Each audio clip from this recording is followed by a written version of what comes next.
Na própria época do Novo Testamento, você já encontra pessoas que queriam ser chamadas de apóstolo. Lá em 2 Coríntios 11:5, 2 Coríntios 11:3 e 2 Coríntios 12:11, 3 vezes na segunda carta aos Coríntios, o apóstolo Paulo menciona pessoas que se passavam por apóstolos ou se apresentavam como apóstolos, mas que na verdade eram ministros de Satanás. E Paulo os chama de falsos apóstolos por 2 motivos. Primeiro, porque a mensagem deles era falsa, estavam ensinando um outro evangelho. E segundo, porque eles estavam usurpando o título de apóstolo. Eles não eram apóstolos, embora se apresentassem como tais. No livro de Apocalipse, capítulo 2, no verso 2, nós lemos a repreensão, aliás, a recomendação que Jesus Cristo fez da igreja de Éfeso, porque ela colocou à prova aqueles que diziam que eram apóstolos e não eram, e foram achados mentirosos. Então, durante o próprio tempo em que os verdadeiros apóstolos viviam, os 12 e o apóstolo Paulo, já aparecia gente querendo ter o mesmo título, a mesma autoridade, o mesmo ofício que eles. E registrado isso aqui nas páginas do Novo Testamento. Os falsos apóstolos, da 2 aos Coríntios, e os que pretendiam ser apóstolos e não eram, na igreja de Éfeso, em Apocalipse capítulo 2, verso 2. À medida que eu continuei a minha pesquisa, descobri que no século II, depois que os apóstolos já tinham morrido, e os pais apostólicos, que eram discípulos dos apóstolos, estavam liderando a igreja, começou a aparecer, já havia outras pessoas insistindo de que eles eram apóstolos também. Especialmente dentro daquela seita chamada de gnósticos, que surgiu no século II, tem origem no século I, mas ela surge mesmo no século II depois de Cristo.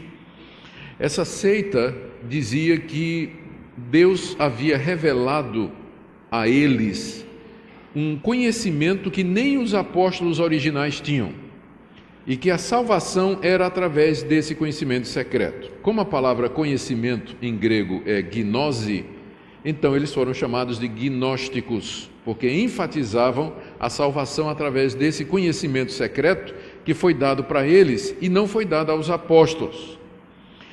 E eu destaco aqui 2 dos gnósticos que eram mais conhecidos. O primeiro era Marcião.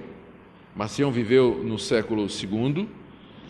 Há quem diga que talvez ele não era exatamente gnóstico, mas o ensino dele é bastante parecido. Marcião dizia que os apóstolos, os 12 e Paulo, eles não tinham entendido nada da mensagem de Jesus. E que então ele é que tinha o conhecimento verdadeiro.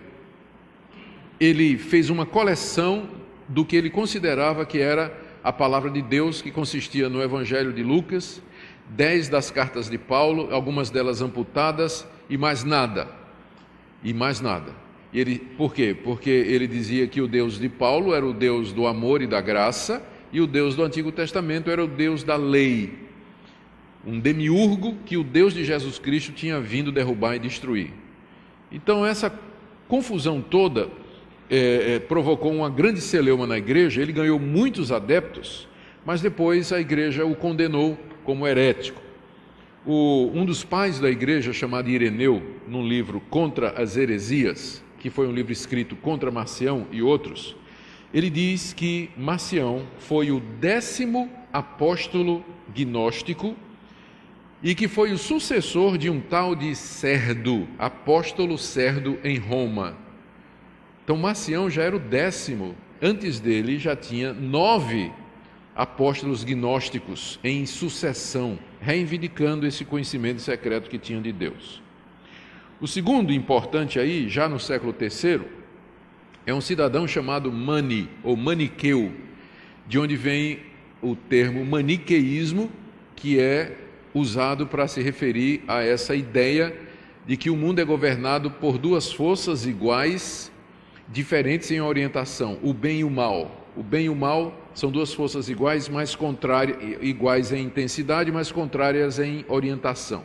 Deus representa o bem e Satanás representa o mal, estão em constante debate o tempo todo. Essa é uma visão muito dualista.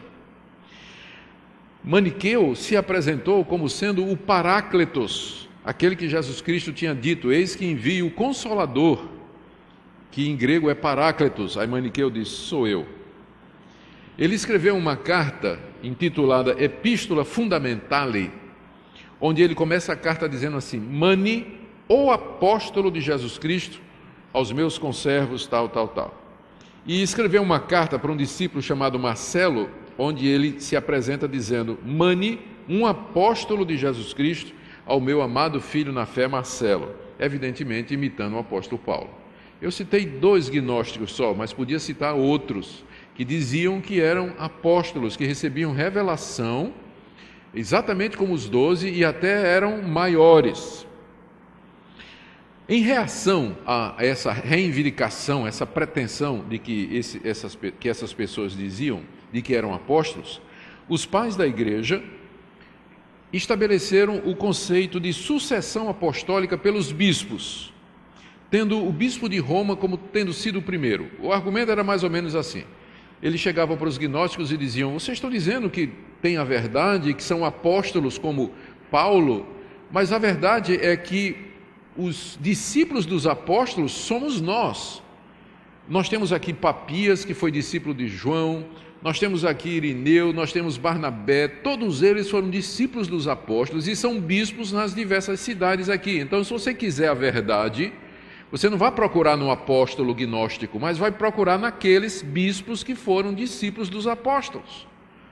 E aí, para combater a pretensão dos apóstolos gnósticos, eles estabeleceram o seguinte: que os bispos são os sucessores dos apóstolos, e que o bispo de Roma, porque foi lá que Pedro trabalhou e morreu, esse era o bispo mais importante.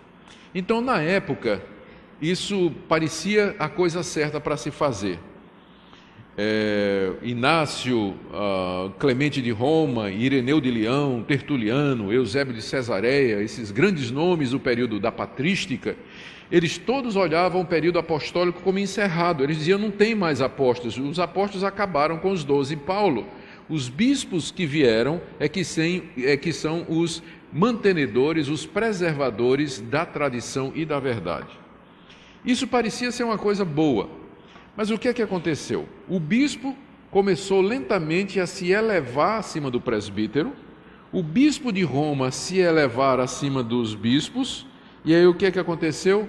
Surgiu o papado, né? Surgiu o Papa. O bispo de Roma se proclamou o pai da cristandade.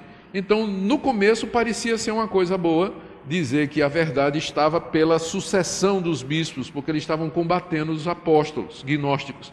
Só que no fim foi um tiro no pé, porque o bispo de Roma achou bom e disse: eu sou o sucessor de Pedro, né?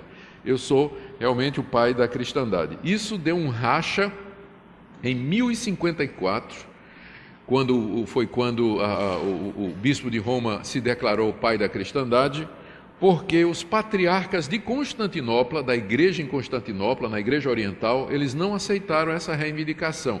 E teve o grande primeiro racha na igreja, que dividiu entre a igreja ocidental, com capital em Roma, com o Papa, e a igreja oriental, com sede em Constantinopla, com os patriarcas sírios, dizendo: nós é que somos os verdadeiros sucessores dos apóstolos.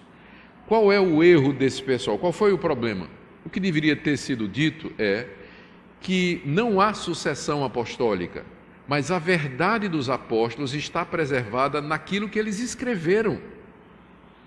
Os escritos apostólicos substituem a presença apostólica. A sucessão e a preservação da verdade não está ligada a uma pessoa num determinado lugar em sucessão histórica, mas está preservada nos escritos deles, Mas, infelizmente, a estratégia adotada foi outra e o resultado foi esse aí. Na Reforma Protestante, Lutero, Calvino, Zwinglio, todos eles perceberam esse erro aí.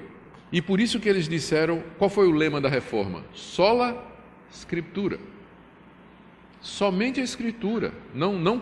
Nós rejeitamos o magistério católico, o conceito de sucessão pelos bispos, Isso aí é perigoso, porque faz com que a Bíblia esteja debaixo da autoridade da igreja. Na verdade, a Bíblia está acima da igreja, e ela que é a palavra final, a palavra última, e não aquilo que o bispo de Roma, o Papa, vai dizer.